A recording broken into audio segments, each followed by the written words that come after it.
Margaret, a mais velha das quatro, tinha 16 anos e era muito bonita por ser rechonchuda e atraente, com grandes olhos, cabelos castanho claros abundantes, uma linda boca e mãos brancas com as quais ela era bastante vaidosa. Jo, com seus 15 anos, era muito alta, magra e morena e lembrava um potro, pois nunca parecia saber o que fazer com suas longas pernas, que estavam sempre no meio do caminho. Tinha uma boca decidida, um nariz cômico e olhos cinzentos e afiados que pareciam ver tudo, e eram, dependendo do momento, ferozes, engraçados ou pensativos. Seu cabelo longo e bastos eram sua beleza, mas estavam geralmente presos por uma rede para ficar fora de seu caminho. Tinha ombros curvados, mãos e pés grandes, uma aparência de roupa bagunçada pelo vento e o aspecto desconfortável de uma menina que estava rapidamente se tornando mulher e não gostava disso. Elizabeth ou Beth, como todos a chamavam, era uma menina de 13 anos rosada, de cabelos lisos, com olhos brilhantes, jeito encabulado, uma voz tímida e uma expressão pacífica que raramente se via perturbada. Seu pai a chamava de Senhorita Tranquilidade, e o nome lhe caía perfeitamente, pois ela parecia viver em um mundo próprio de felicidade, se aventurando a deixá-lo só para encontrar os poucos em quem ela confiava e a quem amava. Amy, embora mais nova, era uma das pessoas mais importantes, segundo sua própria opinião. Uma bonita donzela nívea, com olhos azuis e cabelos louros formando caixinho na altura dos ombros, pálida e esguia, e sempre se portando como uma jovem senhorita, preocupada com seus modos. Qual era o gênio das quatro irmãs? Vamos deixar para você descobrir. Olá pessoal, tudo bom com vocês? Aqui é a Polly do Entre Livros e Personagens e hoje nós vamos conversar um pouquinho sobre Mulherzinhas da Louisa May Alcott.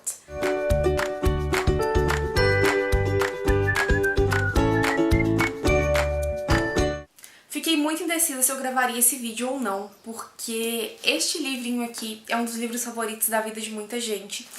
E infelizmente não se tornou um dos meus, na verdade eu tenho algumas ressalvas a fazer em relação a ele. E como vocês sabem, geralmente eu gravo vídeos específicos de livros quando eu amo muito o livro, ele vai entrar pra minha lista de desejados, enfim.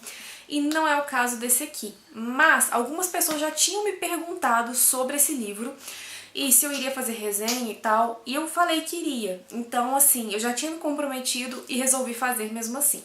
Então, só lembrando que esse vídeo vai trazer minha opinião, minhas impressões de leitura, eu não sou dona da verdade. Então, assim, leiam, tirem suas próprias conclusões em relação à obra. Isso aqui é só minha opinião mesmo, tá, gente? Não se sintam ofendidos. Lembrando que o meu link da Amazon tá aqui embaixo, então se você se interessar por esse livro, por favor, compre pelo meu link, que você me dá uma pequena comissão e ajuda o canal. Agora chega de enrolação e bora falar do livro. Tendo sua primeira parte escrita em 1868 e a segunda em 1869, Mulherzinhas vai contar a história de quatro irmãs, a Jo, a Beth, a Amy e a Maggie. O pai delas está na Guerra Civil Americana, elas estão sendo criadas pela mãe nesse período. E elas são de classe média baixa, então assim, elas não têm muito, mas também não falta nada pra elas. Aqui a gente vai acompanhar toda a trajetória delas ali, se tornando mulheres, crescendo, passando pelas provações da vida enquanto elas são aconselhadas pela mãe e crescem fazendo peripécias com o vizinho Laurel, que é um garoto que elas vão conhecer ali na infância e que vai acompanhar toda a vida delas. Então, basicamente é isso, um romance de formação, se eu não me engano, onde a gente vai acompanhar essas crianças barra adolescente, porque a Meg já era uma adolescente, se tornando mulheres, né, as mulherzinhas. A primeira vez que eu ouvi falar desse livro foi em Friends. A Rachel tava lendo em um episódio, chorando horrores, com uma parte que hoje em dia eu já sei qual é. E eu fiquei muito interessada, porque era um dos livros favoritos da vida da personagem, que também é apaixonada por romance de época. Então eu falei, é o meu livro, entendeu?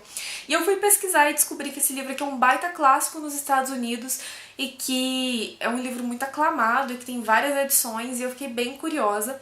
Procurei na época, mas só tinha uma edição com a primeira parte da história, e aí a Martin Clary lançou essa edição aqui que tá lindíssima. Eu gostei muito da tradução, eu não entendo muito, mas assim, pelo menos achei que fluiu bem. E eu gostei muito também da parte gráfica, as ilustrações tão lindas, a capa maravilhosa, como vocês puderam ver, né? E bem, por ter conhecido esse livro em uma série que eu amo e que é uma das minhas favoritas da vida, expectativas foram criadas assim com gosto e, né, acabaram que não foram superadas. E agora eu vou falar um pouquinho pra vocês das minhas impressões de leitura, do que me incomodou, do que eu gostei, enfim, vamos bater um papo. Agora que vocês já sabem do que se trata a história, só para dar uma rápida contextualizada aqui, não sei se vocês sabem, mas esse livro foi encomendado para Louisa May Alcott, os dois, na verdade. E aqui, gente, a autora já escrevia folhetins, já escrevia alguns contos, algumas histórias de aventura e tudo mais. E o editor encomendou pra ela um livro pra moças. Ela achava aquilo tudo muito chato, porque ela achava tudo muito certinho pras moças, ela achava que os rapazes se divertiam mais e que as histórias com eles eram mais interessantes. Mas, né, gente, cavalo dado não se olha os dentes, ela precisava de dinheiro, ela foi escrever a história que acabou sendo considerada inofensiva pela sociedade, porque aqui tem muita virtude, tem muitas moças boas, seguindo os conselhos das mães, enfim, a gente vai voltar nesse assunto. E acabou que a primeira parte do livro, que vem aqui nessa edição também, fez tanto sucesso que as pessoas queriam saber como seria o final feliz, o casamento dessas meninas. Então, ela começou a receber cartas e correspondências, e enfim, e ela teve que acabar escrevendo a segunda parte e dando um destino para a personagem Joe que, na verdade, ela não queria dar. Enfim, e esse livro aqui, gente, ele tem uma importância grande porque a Louisa May Alcott foi uma das primeiras mulheres a ganhar realmente dinheiro com esse livro. Até hoje não é fácil, né, a gente ganhar muito dinheiro com o livro, vamos combinar. E ela, na época, as pessoas estavam meio temerosas em relação à história para mulheres, então, assim, eles deram uma parte dos ganhos pra ela, né, da venda dos livros. Se vendesse pouco, ela ganharia pouco, se vendesse muito, ela ganharia muito. Acabou que, como eu já disse, o livro foi considerado inofensivo para a sociedade e vendeu horrores para todas as mulheres, então ela acabou ganhando muito dinheiro e tirando a família da fossa. Dando esta contextualizada e lembrando que o livro foi escrito em 1868/1869, a segunda parte, tem algumas coisas aqui, gente, alguns discursos que são bem assim, mas que eram comuns para a época. Como eu disse, encomendaram para ela um livro para mulheres. E na época o que? As mulheres tinham que ser virtuosas, as mulheres tinham que ser boas e compassivas e agradarem seus maridos, então meio que o livro traz bastante disso, né? A mãe das meninas, em todo o capítulo, dá uma lição de moral para elas se tornarem boas mulheres. Isso é uma coisa que me incomodou um pouquinho. Não pelas lições que ela passava, também me incomodou, mas eu sei que é da época, então isso eu não posso julgar como um ponto negativo do livro. Mas, gente, sabe quando tudo é muito certinho, tudo muito perfeitinho?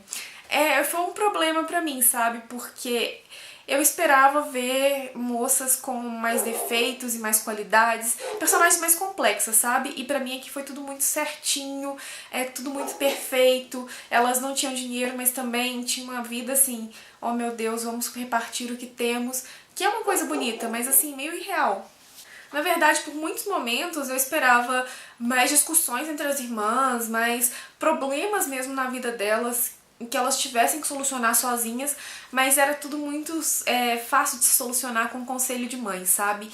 E isso pra mim ficou muito irreal. Muito irreal. Porque mesmo naquela época, não devia ser assim, gente. Não era tudo perfeito, não.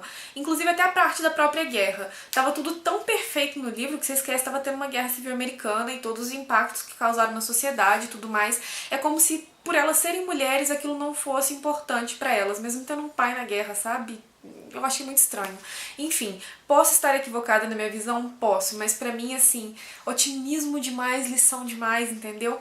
O que pra muitas pessoas pode ser muito bom, porque é aquela parte que as pessoas consideram que é o quentinho no coração, mas pra mim, gente, teve um ponto que já tava cansativo demais. Muito, ai, ame o próximo, seja virtuosa, encontre um bom marido e bacana, mas deu, né? Enfim, e como eu disse, esse livro aqui, pra muitas, é considerado um manual de virtudes, né? Porque ele traz muitas lições de como as moças serem boas e pacientes, benevolentes e blá blá blá todo. Mas não é bem assim, eu acho que a Louisa May Alcott não tinha só isso em mente na hora de escrever isso, não. Ela queria escrever um livro para mulheres, sim, da forma como foi encomendado, mas ela colocava algumas coisinhas ali nas entrelinhas, entendeu? Por exemplo, a Jo mesmo é uma menina super irreverente, super livre, que tem sonho de ser escritora, que não tem o foco de se casar e que só teve o final que teve na história porque o público queria muito e ficou mandando cartas e ela cedeu à pressão da época, né? A pressão editorial da época. Mas assim, a própria mãe, ao mesmo tempo que tá falando, tipo, não, porque vocês têm que se casar, porque não tem dom maior, não tem alegria maior do que ter uma casa, ter um marido satisfeito, não sei mais o que. Quando fala do casamento sem amor e por dinheiro, ela já fala, não, peraí, então é melhor você não casar se não for por amor. Que é um discurso que não era tão bem aceito na época, não. Então, assim, tem muitas coisas de virtude na história, mas também tem aqueles pontos em que a autora deixava bem clara a sua opinião, sabe? Então, se você souber ler nas entrelinhas, ele não é tão manual de virtudes, ele tem alguns pontos que são importantes ressaltar, mas a maioria das vezes, sim, são pontos ensinando as meninas a serem bem virtuosas. E apesar de ter cedido a pressão social pra que a Jo terminasse do jeito que as pessoas queriam, a autora falou, peraí, vocês querem que ela termine assim, tudo bem, mas não vai ser do jeito que vocês estão esperando, entendeu? E ela acabou surpreendendo mesmo no final, eu não esperava o final que a Jo teve, mas também foi um pouquinho decepcionante. Primeiro ponto, eu esperava que a Jo fosse ser uma personagem que ia quebrar todas as barreiras e que ia ter um final, assim, marcante e incrível. E acabou que não foi tão assim pra mim, ela teve um final bacana e tudo mais. Mas a impressão que eu tive é que os sonhos dela ficaram em segundo plano e isso foi uma coisa que me incomodou muito. E um outro ponto que me incomodou nesse final é que tem um personagem que ele é muito ligado a Jo, não vou falar quem é, e que você espera um final pra ele e acaba tendo outro, obviamente, que é ok, assim, eu achei bacana ter um outro final, mas que me incomodou porque em alguns pontos eu sentia que o final foi um prêmio de consolação e a pessoa que foi um prêmio de consolação não merecia ter sido, entendeu? E isso me incomoda muito quando o autor quer dar um final diferentão e acaba usando outro personagem falando tipo, ah não, você vai ficar com esse aqui e na verdade isso meio que assim do nada e aleatoriamente, sabe? Não curto isso e eu acho que aconteceu. Então, assim, eu fechei o livro e fiquei pensando, cara, não. Esse personagem e esse personagem mereciam finais separados, diferentes e melhores, entendeu? Mas isso é questão de opinião, só que me incomodou e, enfim, acabou me deixando um pouco, assim, com o livro, entendeu? E acabou me incomodando muito em relação ao livro. E mesmo esse final me incomodando um pouco, eu não posso deixar de ressaltar dois pontos que pra mim foram muito positivos na leitura. O primeiro deles é que as personagens são muito bem construídas. Então, assim, às vezes eu tava lendo uma frase e antes mesmo da autora indicar quem tava falando ou quem tava fazendo tal gesto, eu já sabia, tamanho, assim, as diferenciações entre elas, as particularidades. E isso eu acho muito bacana num livro, sabe? Você conseguir enxergar cada personagem e não só mais do mesmo em cada um. Isso a Louisa May Alcott fez muito bem e cada uma das meninas acaba entrando um pouquinho pro nosso coração justamente por isso, por elas serem quem são e por você identificar na história em cada momento quem são, o que elas fazem, o que elas são capazes de fazer, sabe? E outro ponto também que eu gostei bastante, que o livro me emocionou em algumas partes, me arrancou lágrimas, e isso vocês sabem que é uma coisa que eu gosto muito, quando o livro mexe com meus sentimentos. Se o autor tem um dom pra fazer isso, gente, ele tem um dom pra fazer qualquer coisa, de verdade. E nesse livro aqui nós temos sim emoção, então é um ponto que eu gostei muito. Então, fazendo um apanhado geral, foi um livro que eu gostei, mas não amei. A felicidade demasiada em todos os momentos me incomodou um pouco, porque eu acho que a vida não é isso. E se é um romance de formação, eu esperava um pouco mais de dificuldades, um pouco mais de vida real, sabe? E é tudo muito perfeitinho, as pessoas são muito perfeitas e, enfim, isso me incomodou um pouquinho. Eu acho que podia ter sido um pouquinho mais realista nesse aspecto. O final, realmente, pra mim, assim, foi um pouco decepcionante em relação ao que eu já falei, em relação a Jo e aos sonhos dela, em relação a esse outro personagem que acaba tendo um prêmio de consolação que a pessoa que foi o prêmio de consolação não merecia ser prêmio de consolação. Os personagens são muito bem construídos, são cativantes, o livro emociona em algumas partes. E assim, gente, eu entendo porque é o favorito de muita gente, porque ele traz aquele quentinho no coração, é a típica história que você gosta de ler no Natal pra trazer sentimentos bons, sabe? Então, assim, recomendo que todos leiam pra tirar suas conclusões. Infelizmente não se tornou um dos meus favoritos, mas pode ser um dos seus. E é isso, pessoal. Essas foram minhas impressões de leitura de Mulherzinhas, da Louisa May Alcott. Me contem embaixo se vocês já leram, se têm vontade de ler, quais foram as impressões de vocês ao decorrer da leitura, caso já tenham lido. Me contem se a opinião de vocês é diferente da minha, é sempre bom esse debate. Claro que minha opinião não é verdade absoluta, então eu sugiro sim que você leia para tirar suas próprias conclusões. E é isso, eu vou ficando por aqui, mas deixo aqui do lado mais 2 vídeos, talvez vocês gostem, então vale a pena dar aquela conferida, ok? Beijos e até o próximo vídeo.